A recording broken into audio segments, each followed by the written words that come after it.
Now we have with us Dr. Rick Das, Assistant Professor PGPM, Information Technology, Xavier Institute of Social Service Ranchi and Spoke Swayam Local Chapter XISS Ranchi. Dr. Das has done his PhD and MTech in Information Technology from University of Calcutta and BE in Information Technology from University of Burdwan. Dr. Das has over 16 years of experience in academia and research with various leading universities and institutes in India, including Narsi Monji Institute of Management Studies, Maulana Abdul Kalam Azad University of Technology, and many more.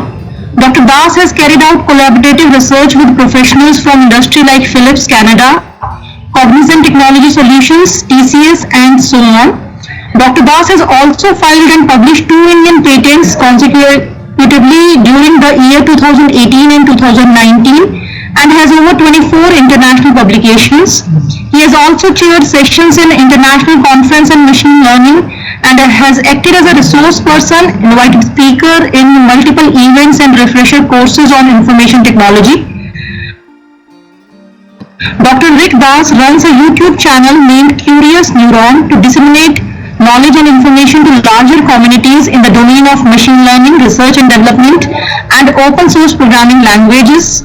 With this brief introduction, I request Dr. Rick Das to please deliver his talk on the new normal, exploring innovation and upskilling with e-learning. Please, sir. Very good morning. Am I audible?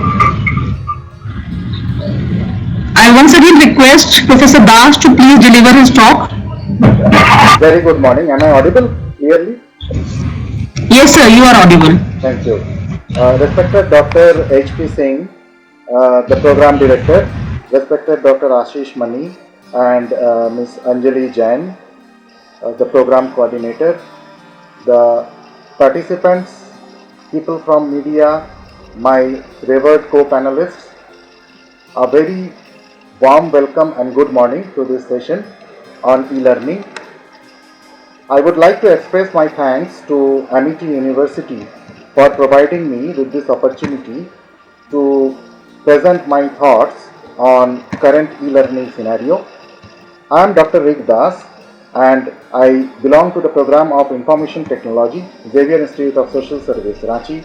At the same point of time, I am also an SPOC for Swayam program, which is an initiative by MHRD, Government of India. So XISS being a local chapter for Swayam, and also it is something in XISS which we are adopting for our students so that they can continue with e-learning as well. Well, XISS has always been a pioneer, and XISS, that is Xavier Institute of Social Service, is an institution which is one of the premier B schools in India and is being established in the year 1955. We are offering PGDM in Information Technology, Marketing Management, HRM, Rural Management and Financial Management, these 5 streams, and we have often came across various changes in the society since Xavier Institute of Social Service, as the name signifies, is related to something which is reaching out to the mass, putting the last first, and to serve the deprived and the underprivileged in the society. So there we find e-learning to be something which is very much required and which is very much efficient in serving to a large community in the society. So while doing so, we have tried to adopt e-learning, and here I am going to provide with my views to the audiences about the new normal, which is exploring innovation and upskilling with e-learning. During this entire presentation, I will attempt to walk you through certain current context of e-learning as well as the significance of e-learning. We will also see what is the growth of e-learning along with its beauty, and we will try to explore that what kind of skills we can really acquire with the help of e-learning. There are certain popular e-learning platforms including Swayam, which I will try to touch upon, and there are certain popular categories of e-learning or online courses as well. Further, we need to understand that what exactly are the requirements for the e-learning deliveries and what are the modes for creating those kind of deliveries. How open source softwares can be used for creating these kind of deliveries. So we will try to go through and try to understand an overview of all these processes and procedures, that how really we can adopt e-learning not only as a learner but also as a facilitator or a resource person or a instructor. So as we have seen that in the current context, for all of us, those who are professionals from the industry or those who are professionals like us, that is professionals from academia, we are having a stringent requirement of staying relevant because of the fact world is changing very fast, and we being the professors or professionals in the domain of technology, technology is ever evolving. Not only IT but all the sectors, since everything has gone interdisciplinary these days. So things are very much evolving these days, and with constant evolution of technology, there are more and more schools and institutes and universities which are offering e-learning. Schools in the context, not only the schools of the kids, those who are in standard 5, 6, 7, 8 or in standard 12, but also the business schools, the engineering schools and institutes and colleges and universities. So why this is happening? Because of the fact there is a dynamism in the entire thing that we are experiencing all through. You can get a feel of whatever I am referring to as dynamism once you log in to your social media account. So social media account, precisely I am trying to point out LinkedIn here. If you just log into your LinkedIn account and have a look at your contacts and on the updates or the feeds that you are having from your contacts, you will be able to explore and find out that every day, someday or the other, every person is trying to learn, trying to update something new. So it is so dynamic and changing day and night that staying relevant becomes very much important to achieve one's aspiration, so that the person can be pertinent to contemporary progress. Hence, it is quite imperative that you will be requiring to do some kind of upskilling and reskilling at every point of time. A very famous US adult educator, Malcolm Knowles, has an opinion on e-learning.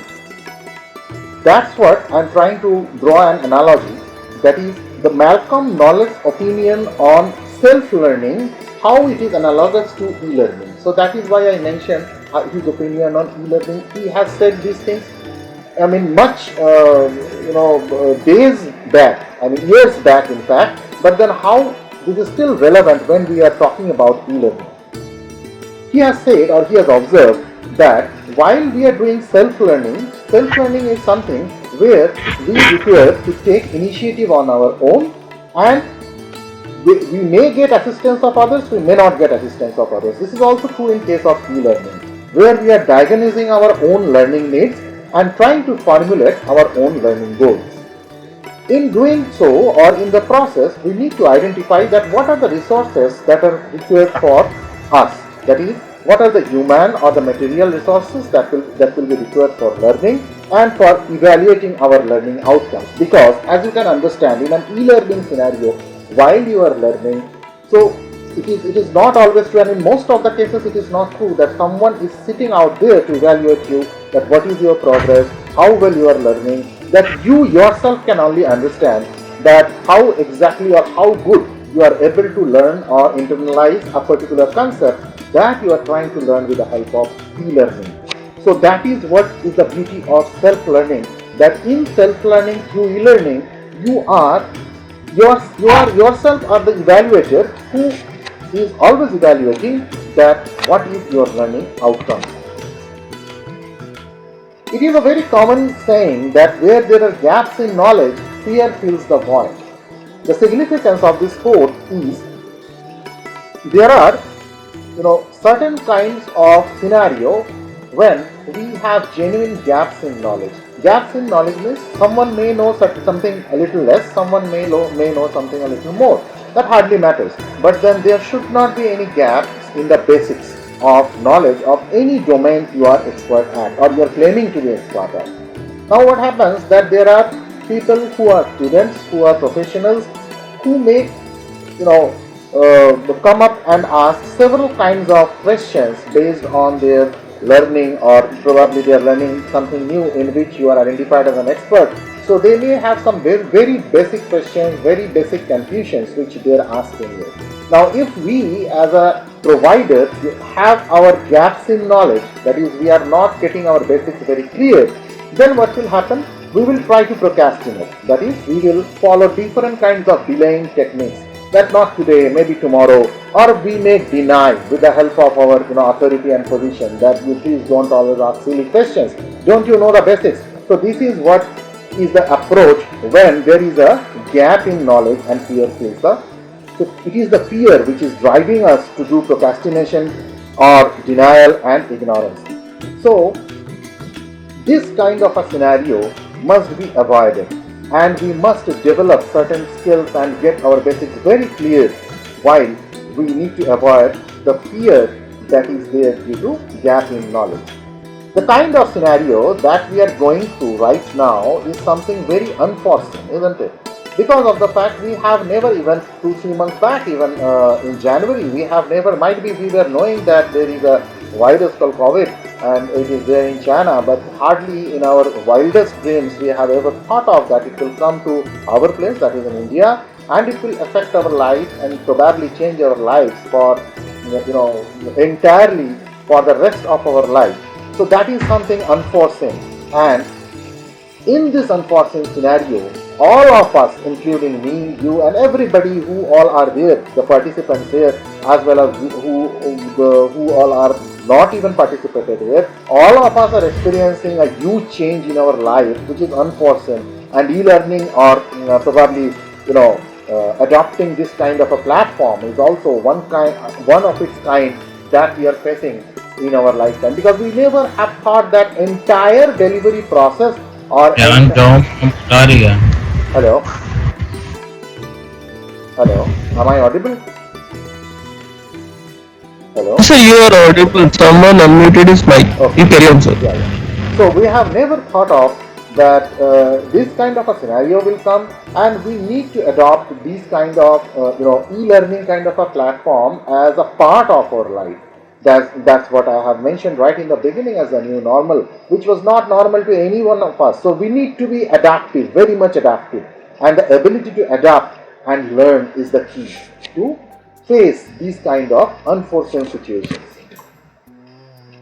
So that's what I was saying, that COVID-19 is nothing but it is you can say a catalyst to this particular e-learning scenario. Why? Because the change has started much earlier. The change towards e-learning has started much earlier, which has triggered a paradigm shift in the way of imparting education. What is the reason behind that? Probably there must be certain reason that why we are facing, or why we are experiencing growing popularity of e-learning. Well, research has suggested that e-learning contributes to enhanced information retention. What is the reason behind that? Well, in e-learning, I'm sure most of us who are present here have experienced e-learning either through some well-known service providers, or at least through YouTube. Must have experienced e-learning. So there, one thing is for sure, that the portion of a particular domain or a subject which you are trying to learn with the help of e-learning, so that portion in which you are quite conversant with, you may spend a little bit lesser time in that, and the portion in which you are not that conversant, you can spend a little bit more time with that. Now, this is not true while you are availing a conventional kind of a face-to-face classroom kind of a setup, because everything is there based on the curriculum, on the time schedule that is being maintained and mentioned right in the beginning of the course, and the professor is there who is guiding you all through face-to-face physically, and you do not have the choice, even if you know a thing better, that you can spend a little bit lesser time in the class, because as long as the class is there, You have to attend the class. You cannot really make it fast forward or skip that because you are also having restrictions for attendance. So while you are doing in e-learning, you are doing a trade-off between this kind of a scenario where you are knowing the things, you are spending a little bit lesser time, where you are not knowing the things, you are spending a little bit more time. So you are doing a trade-off. It is actually helping you in retaining the information that you are trying to learn willingly more and more. Next, furthermore, it is even less time consuming. Why? Because while you enter a e-learning class, you really do not have to wait for the professor because it is already there. You do not have to wait for your peers and who are already in the same room, or neither or they may not be in the same room. That hardly matters. But you want to learn, you can just switch on your internet, you can just switch on the video and you can start learning. So you are having less time compared to conventional learning. In case of e-learning, less time invested, and the rest of the time you can well invest in your hobbies, with your family, and whatever else you might feel like.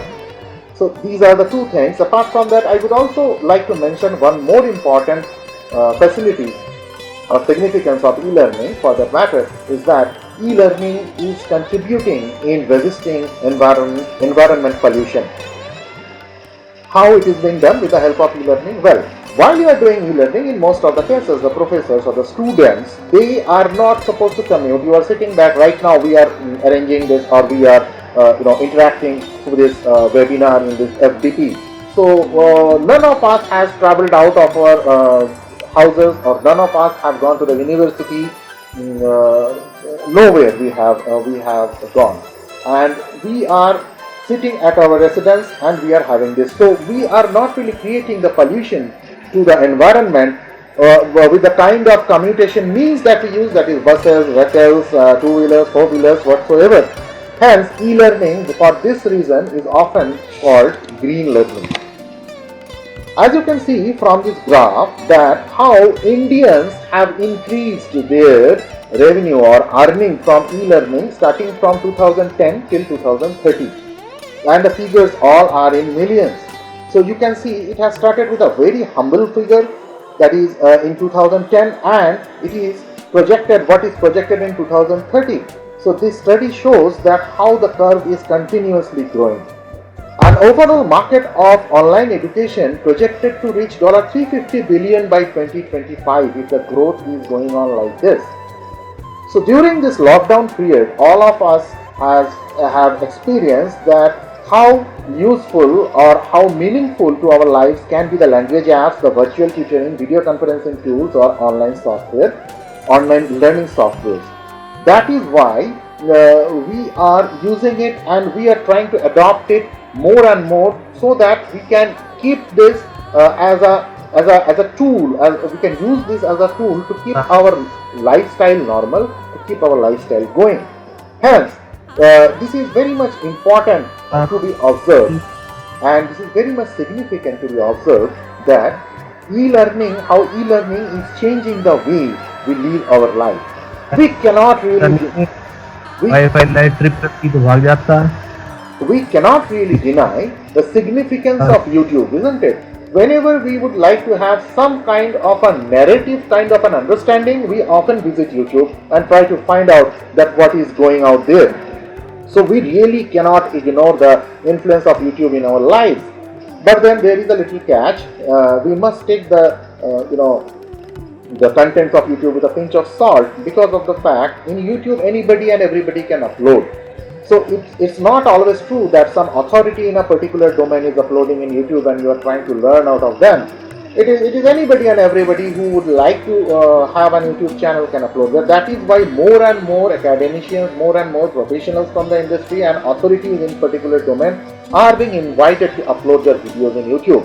That is why in current times you will find that Coursera or NPTEL SWAYAM, they are uploading their videos in YouTube, so that if someone really wants to learn a particular subject, they can learn it from the authorities.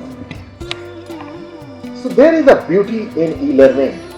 Whatever graph I have shown you in my last slide, that is due to the beauty of e-learning. Due to several reasons, we may have to skip graduation. There are many people, due to several unfortunate reasons, maybe due to the pressure of family, maybe due to some other priorities, People may skip graduation, and while they are in work or while they are working, they may find out or they may feel the requirement to go back and sit back in the class and to learn something new.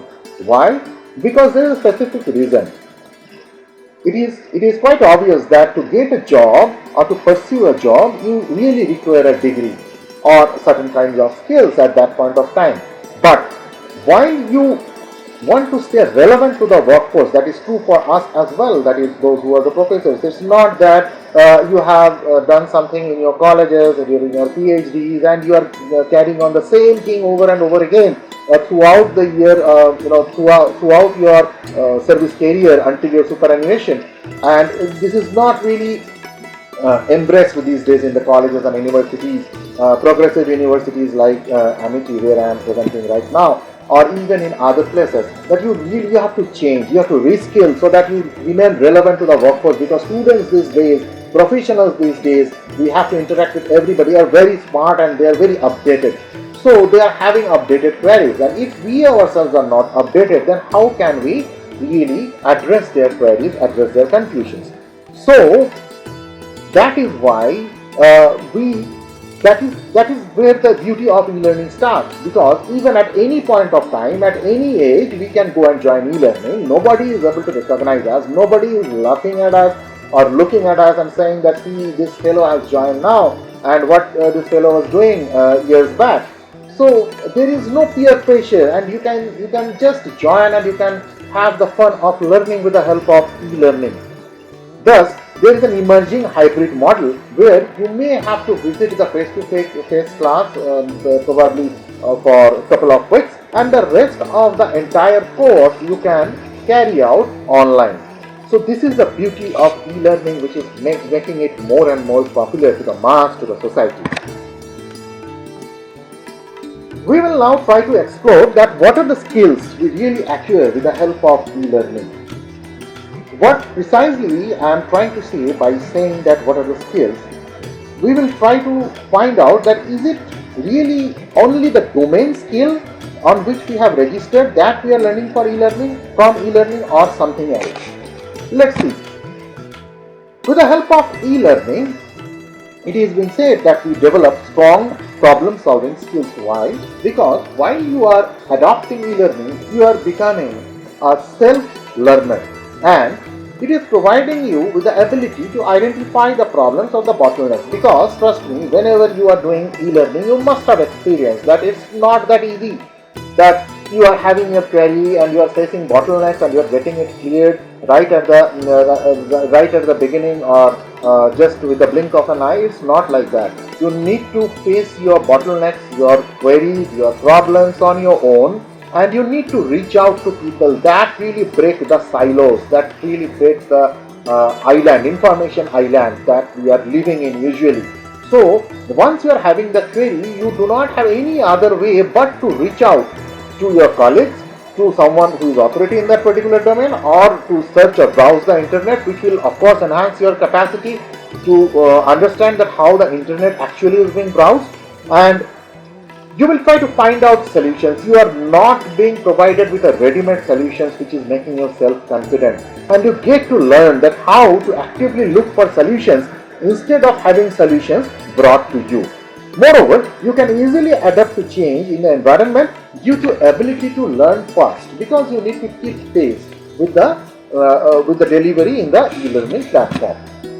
Second is that why it is unbiased or stress-free thinking with e-learning, because of the fact that in e-learning you are not really looking for coming first in the class, coming second in the class, securing high grades, nothing like that. It is your passion for learning. It is due to the curiosity or probably due to your inclination towards a particular domain you are learning. So that is why no one is pressurizing you to learn. Hence, you are having an unbiased and stress-free thinking when you choose what you want to learn when you want to learn. Right? So what is the time you would like to learn, and what is the way in which I am not the professor there, or you are not the professor there. You cannot really guide the student that this way you must learn, that way you must learn. So here you are learning things on your own. The overall outcomes is an internalization of that is assimilation of the content more effectively for self-learners. In this process, you gain several life skills like self-learning, and people who are good at self-learning have an increased ability to develop other skills, as they often have to employ a certain set of skills in order to learn. So you are doing self-assessment, you are doing time management, so ultimately you are becoming a manager free of cost that you have not paid for while you are doing this e-learning scenario or while you are undergoing through this e-learning scenario. So you are developing strong commitments to tasks as you learn, and as you learn through e-learning, and you get to know that how to stick to a plan until you achieve your goal.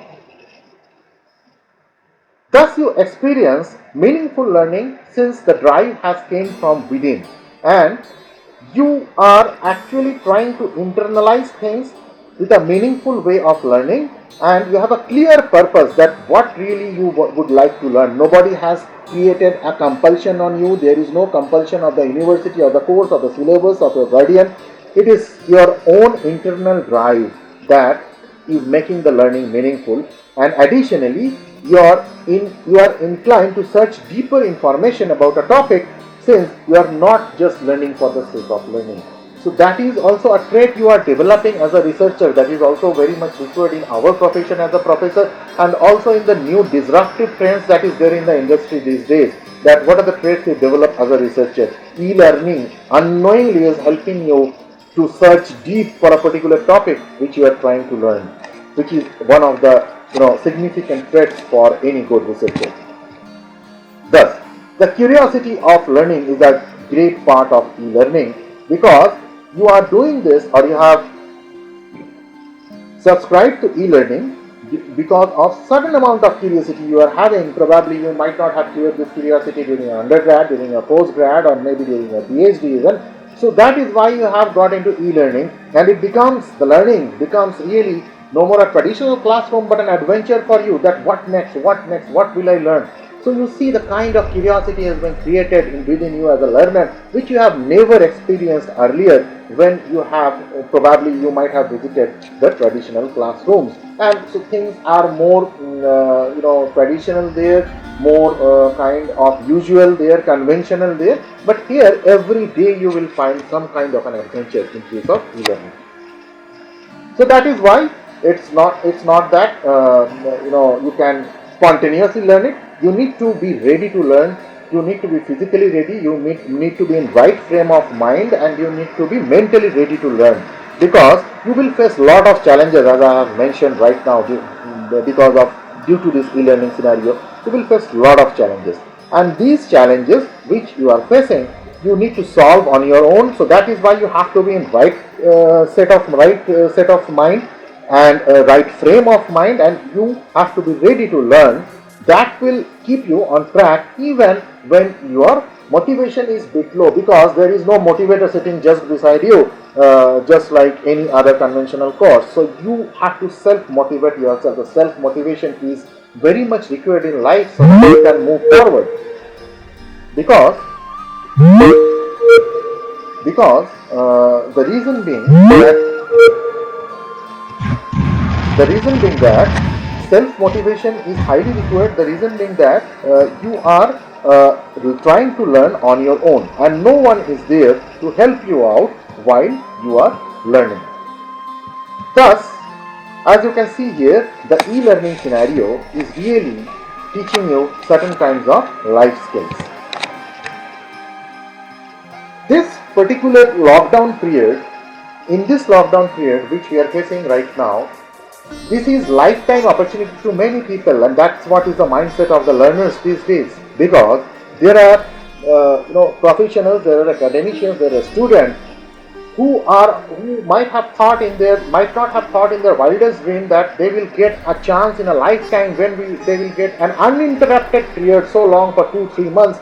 Nobody from the office, nobody from the school, nobody from the college, nobody from the industry is really disturbing you to in your day-to-day life, day-to-day pursuits, and you can sit back and upgrade and upskill yourself. Hence, this period has been treated as a period of upskilling for the learners who are really interested to learn and upgrade themselves. And that is why we have observed an upsurge in enrollments on online learning platforms such as edX, FutureLearn, Coursera, and of course the Swayam MHRD program of Government of India, which is offering MOOCs, that is Massive Open Online Courses. In front of you, some popular e-learning platform is being presented. As you can see, those are Udemy, Khan Academy, Coursera, Udacity, edX. So these are all very popular, and also there is NPTEL, which is offering you very rich content. That is, NPTEL is a part of Swayam. Swayam is basically an umbrella under which NPTEL is there, certain other service providers are there. NPTEL is mainly for the engineering background people. So these are the popular e-learning platforms which we are having.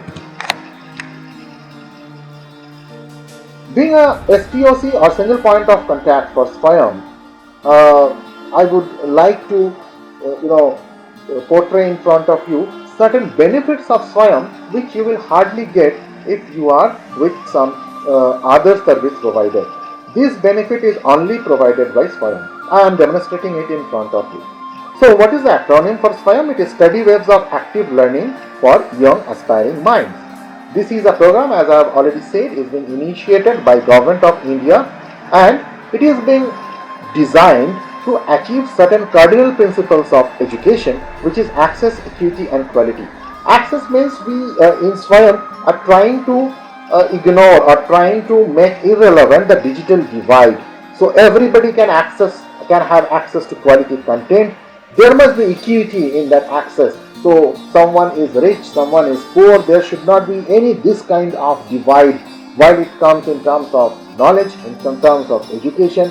We can reach out with the help of Swayam to everybody, every corner, nook and corner of the society, and can provide quality, that is the quality materials. Why? Because of the fact, as you already know, that Swayam is a platform where the providers are mainly from the IITs and IIMs and other prominent institutions and organizations in India, and hence the quality is never compromised in Swayam.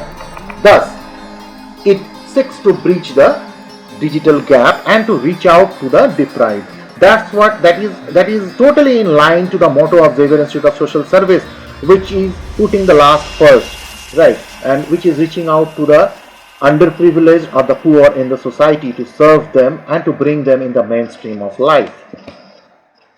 Then there are certain advantages in Swayam. What are they? You are having clear learning goals, and these are divided in modules. And as I was already stating, that professors from IIMs and IITs, they are the people who are providing the knowledge in Swayam as subject matter expert. So the process leverage progressive learning of the subject matter.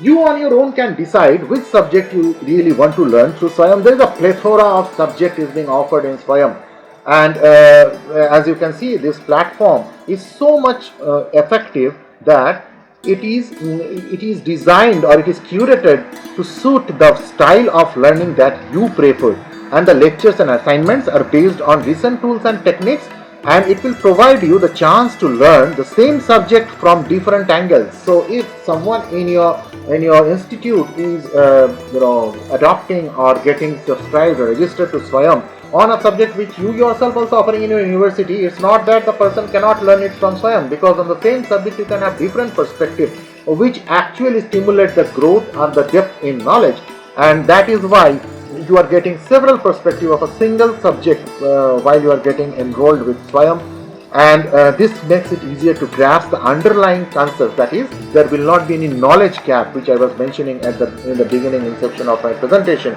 and we can avoid those knowledge gaps and fear, and there should not be any void. While that's what is ensured by Swayam. So you are having assessments of your entire learning process in Swayam, because the module-wise assignments are being provided to you. You are having proctored examinations. You are being provided with certificate of merit, the gold medal, the silver medal, everything you will get based on the percentage you secure. And there is one particular facility which I was mentioning as one of the most significant advantage of Swayam, which no other platform will provide. That is credit transfer facility. So all of us are aware of the credit system which is there in our universities and institutions. So in Swayam, AICTE and UGC is allowing anyone who is taking a course of Swayam and acquiring certain credit after passing a proctored examination in Swayam is whatever credit the person is acquiring, the person can transfer this credit to or add this credit to their final subject, right? That is to the final result card or the final mark sheet which is being provided to the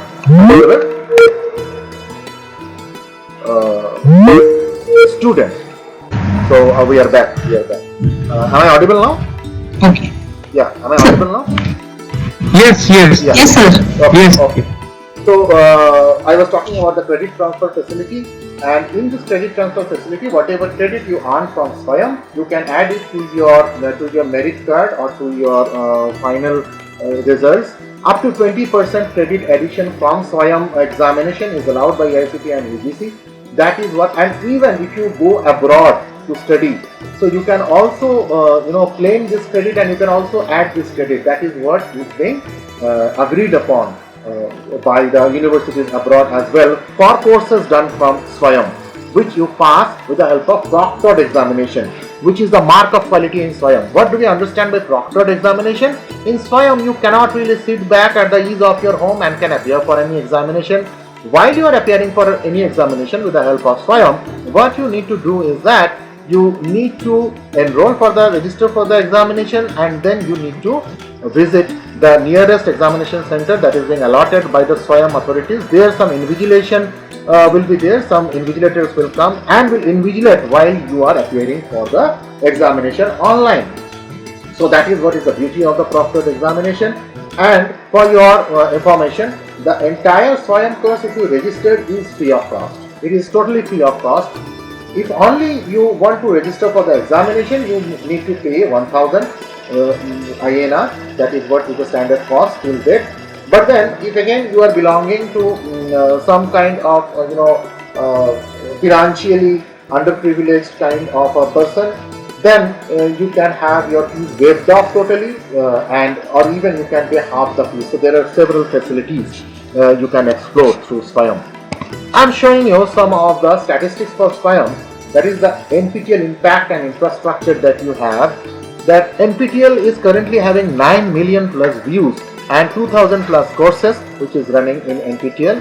There are 44,000 plus hours of videos with English subtitles and 1.6 million YouTube subscribers NPTEL. So you can understand and you can experience what is the popularity NPTEL is gaining day by day.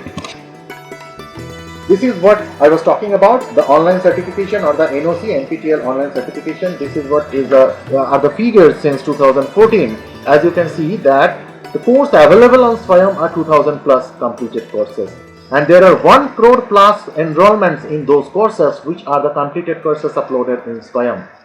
So proctored examination is optional as I have stated. Still, 11.8 lakh plus examinees have enrolled and registered in the proctored examination, and as you can see in this way, they have appeared for the proctored examination. Once you pass it, you will get an e-verifiable certificate from IITs and IIScs, and of course from the IIMs as well, and from many other prominent institutions in India.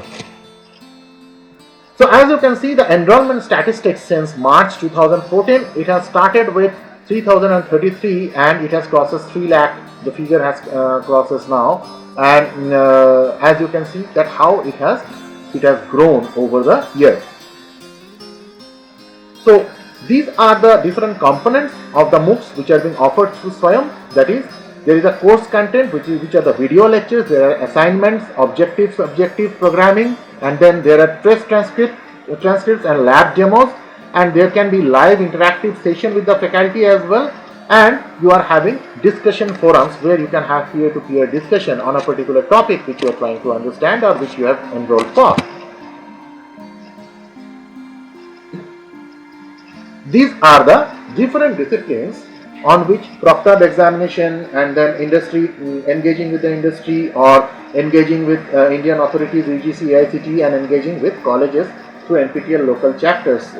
I'll be in the spot for my college, so is being taken care of. So as you can see, there can be humanities and management, civil engineering, of course electrical engineering, and computer science and engineering.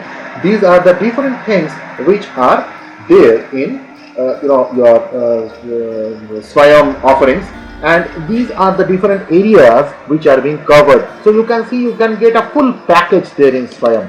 That is these are the offerings in the Indian context.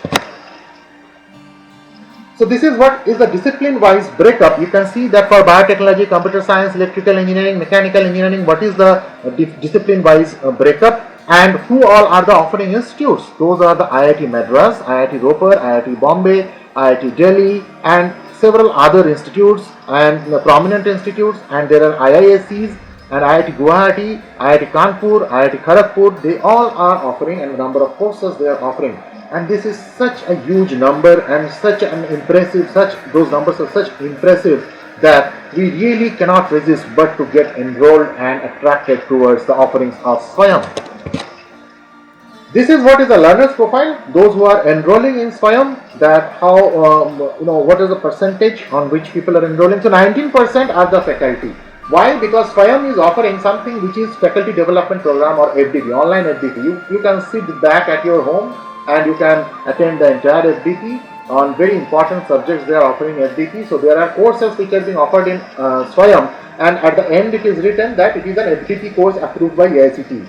So you will be doing an AICTE approved FDP from SWAYAM, which will be helpful in calculating your API, in enhancing your knowledge, and also for the career advancement scheme. So there are faculties who are doing it, 19% as of now. I'm sure it will increase. So they are doing it for the sake of their career advancement, knowledge enhancement, and all these things. 76% is of course students, so they need to be at par to the requirements of the industry, to the latest trends and techniques, so they are doing it. And also the industry professionals. So industry professionals are doing it, and I know people in the industry, like in my domain in computer science, from Cognizant, from Wipro, from TCS, from Microsoft. They have enrolled in SWAYAM and they are doing certain courses because they are getting their concerns very much cleared, and they are also getting to know new things from the leading professors and academicians in India.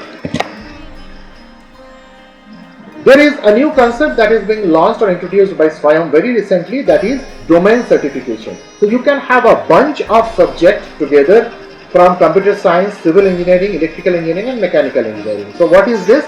This is helping you to prepare for technical competition and better career prospects. So let us suppose if you take electrical engineering. So you will get in this bunch, you did not have to search individually for VLSI design or communication and signal processing, power systems, control and instrumentation, or photonics. You do not have to search individually for these courses in SWAYAM or any other platform. If you just enroll to electrical engineering, this program, domain certification, you will get all this included in that. So that is almost like a college degree. And what is this? Is certification in a specific area of discipline. So that is why discipline wise it is being sectorized, as you can see here. And then how you can do this? So complete a set of 4 and elective courses, and minimum score you have to achieve should be equal to or greater than 60 to pass the examination of domain certification, and courses to be completed within a span of 3 years. This is what is the requirement, and this is a very concise requirement that is being offered by SWAYAM, and we can really take the advantage of it for domain certification. So these are the SWAYAM NPTEL local chapter enrollments. So different colleges in different branches, as you can see, in engineering, arts and science, management, university, medical colleges, law, agriculture, others. So all of these people have partnered with SWAYAM as local chapters, just like XISS. And there will be one professor who will be the SPOC and single point of contact, who will be the bridge between SWAYAM and the adopting institute. All the information from SWAYAM will be mailed to the particular SPOC, which the SPOC is supposed to distribute among the students, among the concerned faculties. The faculties can be appointed as mentors by the SPOC to the different courses in which the students are enrolled, so that the mentors can guide the students, the mentor can monitor that whether the students are doing it properly, submitting their assignments, enrolling for the examination, and a mentor will also get a certificate for his mentoring, and if a certain percentage of students pass under his mentorship for the SWAYAM exam, so they will get a recognition from AGC AICTE, which will of course be helpful for their career advancement and also for their personal achievements. Recently, SWAYAM has also started translating the offerings of SWAYAM in regional language. So if you want to have in your own language certain kind of specific domain related subject, probably in blockchain, let's say, probably in IoT, let's say, probably in machine learning or whatsoever, you can have in Bengali, Gujarati, Hindi, Kannada, Malayalam, Marathi, Tamil and Telugu. So these languages are the languages in which currently the offerings of SWAYAM are being translated and is being provided to us, right? NPTEL has also got into an industry association program where the learners are requested to share their resumes or CVs. Once the learners are sharing their resumes or CVs, they are being provided to several industries, those who are associated with SWAYAM, and that is actually helping in your training and placement scenario, where the industries, based on certain kinds of requirements, if they get the CVs, they will be encouraging internships in that particular domain. And even one who you never know, one can get a PPO pre-placement offer while doing an internship fabulously. So if a person is doing a good internship, doing it nicely, then the industry may get impressed and offer him certain kind of a job. So these are something which are the NPTEL Industry Associate Program, which is there as well. So I would like to inform you that enrollment for the upcoming semester is now open in SWAYAM. This is what the link that is being reflected in your screen. So this is the course list you will get. The FDP course is also there, and it has been written, note the courses that are mapped as FDP are also shown on the tentative course list. So you can just download it from this particular link and can have a look that what is the tentative course list for the upcoming July-December semester. So you can enroll there, and to enroll you can, if you are from a background of humanities or social science, then also there are ample scope for you, and these are the links which are provided to you for the list of courses and how to enroll, where to enroll, and you can just enroll and join this free of cost. Moving on, I would like to emphasize now on that what are the different popular categories of courses which are being offered through SWAYAM, right? Or popular categories of courses which are not only being offered through SWAYAM but also through several online platforms which we are currently experiencing, like as I have mentioned, Khan Academy, Coursera, and then Udemy, SWAYAM. So these are the different kinds of courses which are being offered from the different online service provider. The first one being the flipped course. So what is a flipped course? Flipped course is a concept which is quite different from the conventional concept. So by conventional concept, what I am trying to say is that in conventional classroom teaching, what we usually do, we spend most of the time in describing things, in lecturing to the class. 90% of the time is being spent, and 10% probably the interaction session with the students for question answers and stuff like that. But here, in case of flipped course, 90% of the time is being spent on interacting with students. So what is expected here? You are primarily and initially you are providing nothing but the entire course or entire content of the particular subject which you are trying to teach, and then what will happen? The students will go through that and come prepared to the class and will start interacting. You will start interacting right in the beginning without discussing the theories or the lectures. We will always discuss the theories of brief that is required, and the students will be asking you questions. You will be resolving their queries. While resolving their queries, you will be asking questions to the students. So it will be a total interactive session. That is what is the flipped course. Face to face is something analogous to the normal of the conventional scenario of offline teaching training. That is, in face to face you are having this kind of a Microsoft Team kind of a scenario, or you can have Cisco WebEx, or you can have Zoom, you can have Google Meet, where you are face to face interacting with several participants or students, online and you are trying to teach them. So obviously what happens is that a hybrid model or a hybrid course is being adopted by most of the offering institutes. So the hybrid course, what it exactly do is, the hybrid course is something which is actually a mix of flip course and face-to-face course, but then here the interaction with the students is much more than face-to-face interaction. So that is why it is a hybrid course, which is a mix of both of these things. Web-based is a mode where what we experience mostly, that is things which are being uploaded there in Coursera, Udemy. You will find that already videos, pre-recorded videos are uploaded there in the websites of these particular service providers. You can register to a course, you can have some demo videos, and after that, once you register, you can take the entire course, and the videos are there module wise divided, and someone instructor is there who is actually delivering the course. So that is what is the web-based scenario. Peer instruction is somewhat separate and an innovative concept where you post a particular syllabus in a platform. In this platform, there is no hierarchy. So there is no professor, and there is no someone who is your boss or your subordinate, nothing like that. So you post a syllabus of a particular subject in a particular forum. Those who are interested and registered in that forum start discussing with the different topics on this particular syllabus that is being posted there. And with this particular syllabus which is posted there, what happens that people started sharing their views, their understanding to each other, and they try to learn collaboratively from each other. That is what is the peer instruction. Finally is the MOOC that is being offered, that is a massive open online course, mostly in Swayam. That is for a more elaborate situation or scenario, which is especially for university professors or university students, that you will experience while you will be taking courses through Swayam.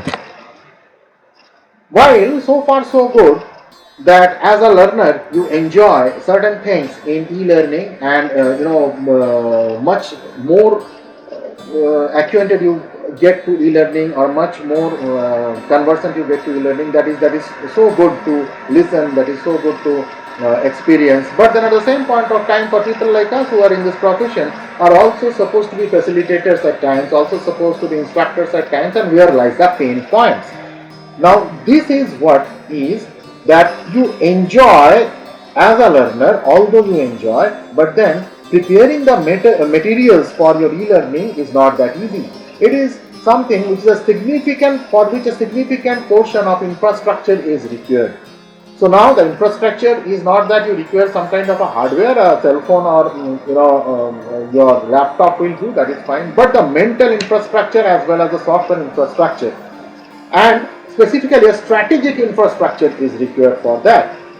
So thus, the process of developing this particular infrastructure that I am trying to mention for your e-learning is notably different to that of the traditional teaching, because in traditional teaching you are having certain kinds of scenario which is not dependent on those infrastructure which are required in case of e-learning. So you need to have a clear visualization that what exactly you are trying to deliver, because it is being seen in research that timing of your session of delivery is very much important.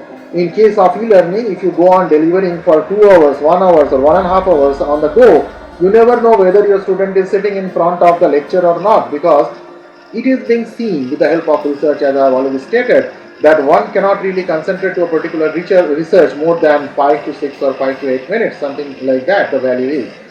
So then how you are, you do not have any control on your audience. So how you really create an indirect control on your audience by being elaborate yet concise within this 5 to 8 minute span of video. So how intelligently you sectorize your lectures, each video into 5 to 8 minutes, and then still elaborately mention the specific points or the interesting points, so that the learner becomes curious to learn or to listen or to visualize and crave for your next video. Right? So how you can maintain this curiosity and how intelligently you can break your entire offering. So that is what is the basic requirement for online delivery.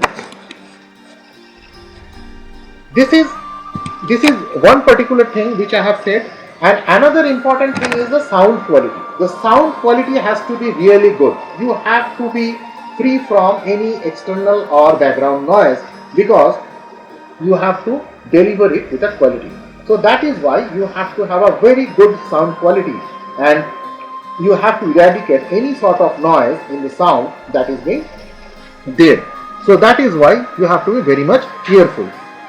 So for this particular synchronization of sound with the video that you are recording, so this is also a very important part while you are strategizing your online delivery.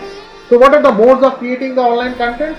These are certain modes by which online contents can be created. I am showing it to you with the help of certain pictorial representation. This is what is the tabletop mode, in which you can have a tripod like this, where you can fix your this particular cell phone with a camera, and you can switch on the camera and can scribble on the piece of paper. You can demonstrate something, you can write something, you can describe something and record it with the help of a narration. And then further, once the recording is done, you can upload it in your particular domain wherever you want to host it, and to spread it to the intended audiences. Then comes the screencast videos, where it is useful while you are teaching some kind of a programming languages, some kind of a simulation. Then the screencast videos, you are doing things online and you are trying to show it there, okay, and by screen recording. Then comes the slidecast. So the way I am showing you the slides going one after another, these are the slidecast videos which you can see, which are here. That is, this is a slidecast video where the slides are being going one after another, just like conventional classroom you do the slideshow, but then you are doing it on your screen, you are recording the screen along with the narration, and then you are presenting it in front of the audience, right? So finally are the podcast. These are mainly being offered by the motivational speakers, by the gurus, where there are no videos, only sound, and that will bring the probably some kind of motivation in you, some kind of peace in you. So those are the podcasts. Many of us might have experienced podcast. So this is a demo video. I being inspired by the famous presenters like Kirill Ermenko, like Andrew Ng, like Jeffrey Hinton. I also, during this lockdown period, we try to reach out to the audiences or the students there in XISS, as well as to people who are there in the society who are not able to afford certain kinds of professional education. With the help of certain recent trends and techniques, I myself have developed certain videos. This is what is a demo video in front of you. So let's see.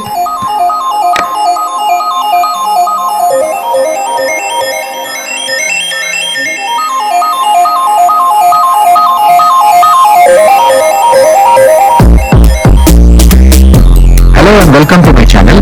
I am Dr. Rick Das, a faculty member from Department of Information Technology, Xavier Institute of Social Service, Ranchi. This demonstration is on text classification without writing a single line of code. How we can do that?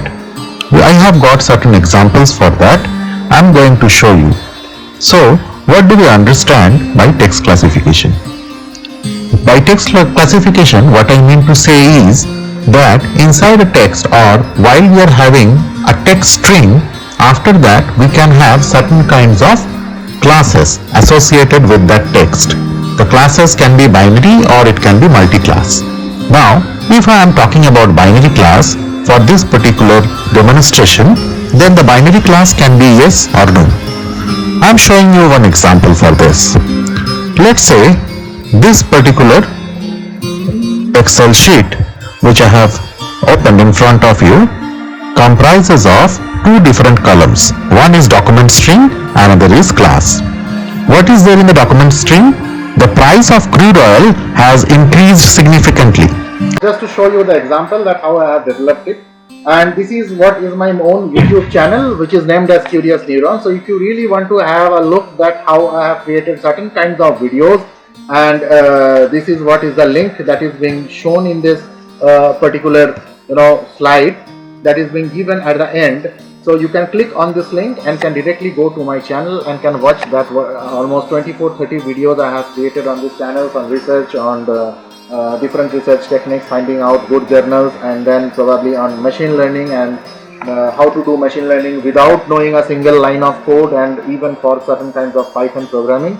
The name of the channel, as you can see, is Curious Neuron. This is a very new channel that is being launched almost a month back, and people have started seeing it, and I would also expect that you may provide your suggestions that what kind of videos on machine learning, or probably on research topics, or probably on Python language programming would you like to have, so that likewise I can build and reach out to larger audiences with the help of this particular channel. So this is the way which I am trying to show you, that how you also can create your own thing without no investments in fact, and can reach out to the audience, right?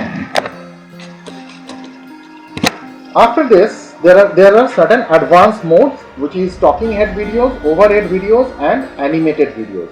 So what is a talking head video? A talking head video is nothing but it is a mode of video recording where someone is talking as if someone is talking to you face to face. That is the overhead video. While you see in YouTube, certain people are providing the demonstration of unboxing of a mobile or things like that. That is what is the overhead video. So you are taking it from the overhead, showing the entire hardware unboxing, showing the unpacking of the entire thing. That is what is the overhead video. Finally comes the animated videos, which is created with the help of animations, and that is for better expression of the video. That is what is the animated video. So these are quite advanced modes, and it requires certain kinds of investments like a good studio, a video camera, and things like that. But the earlier modes which I have shown you, that is the slidecast and then podcast, tabletop. So those are the different types which do not require any sort of investment except a laptop and certain open source software, and you yourself can do that. Well, these are certain open source softwares which are being used by me, and you can also use this. One is Open Broadcast Studio or OBS, which you can see. Then is the Screencast-O-Matic, Flashback Express, OpenShot. So the first three, that is up to Flashback Express, are the screen recording software. With the help of the screen recording software, what you can do is that you can record the screen. That is the screen on which you are demonstrating the things, right? And then there can be the editing software where you are actually mingling the sound with the screen and the background music with the screen that you have recorded. So in OpenShot, that is actually a video editing software. So the first three being the screen capturing, OpenShot being a video editing software, and finally comes the Slack. What is Slack? Slack is nothing but a community or a chat community, you can say, for a very loose analogy. But then Slack is making the mail system really irrelevant because of the fact, while we are using Slack, if we are having multiple groups of students in different subjects which we are offering, we can form individual groups, you can transfer the files, you can have real-time conversation with the students with the help of Slack, and you do not really have to wait for the mails. There is of course some importance of editing, which I have said, which you can do with the help of OpenShot or any other open source editing softwares. So it is no less than producing a short film, because you need to take care of how long will be a session, how good will be the mixing of background music, and when we should stop the session, how you can eradicate the voice, how the voice recorded by you will have minimum noise and maximum pitch and things like that. So a good understanding of technology, this kind of technology is required when you are preparing a video for presenting to the public via YouTube or via any professional channel. So that is why you are really learning the technology, being from any background, maybe it's social science or humanities or science or whatever it is, and it is making you interdisciplinary. So this is an invaluable gain which you are having with the help of your this creating of online videos, and which is making you interdisciplinary.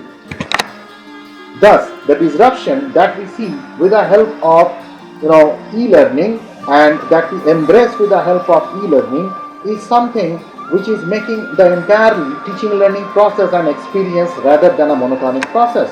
It is actually upskilling of your abilities and faith in yourself, and like no other process, it will bring out the passion of creativity and originality within you, because you have to be creative, that how good will be the video look like, how good you can present, how nicely you can maintain the originality compared to others, and how you can make your presentation unique.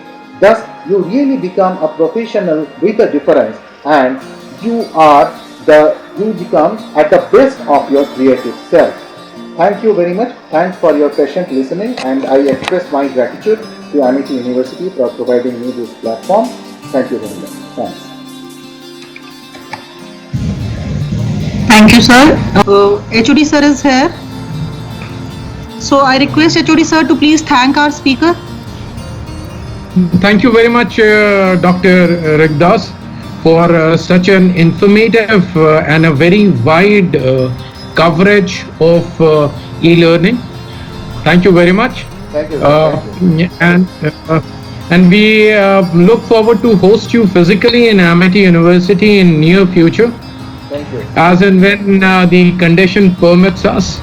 Yes, which Sure, I will be glad to be there and also to meet you personally. Yeah. Yes, I will share your details, your contact details with the participants, so that if they have any queries, any help, assistance needed, because e-learning is now going to be the in thing. Right. I mean, face-to-face classes will have to be avoided to the extent possible. Right.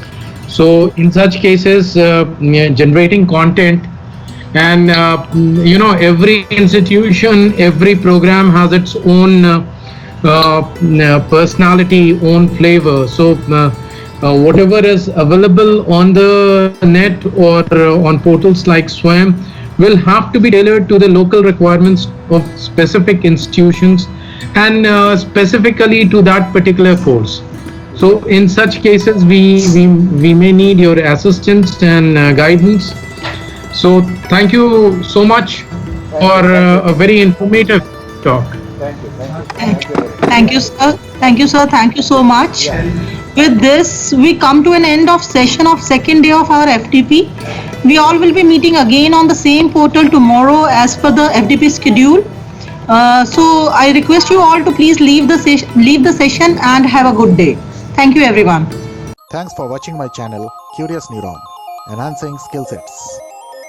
You may visit my professional profile at LinkedIn. My research interests and publication details are there in Scopus. My Scopus profile is there along with my ORCID ID. I am also available for you in other research profiles, namely ResearchGate, Google Scholar, and ORCID.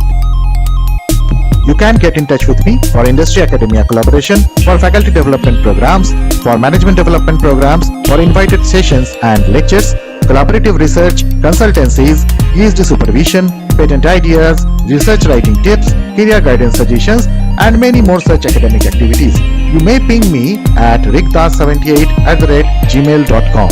Thank you.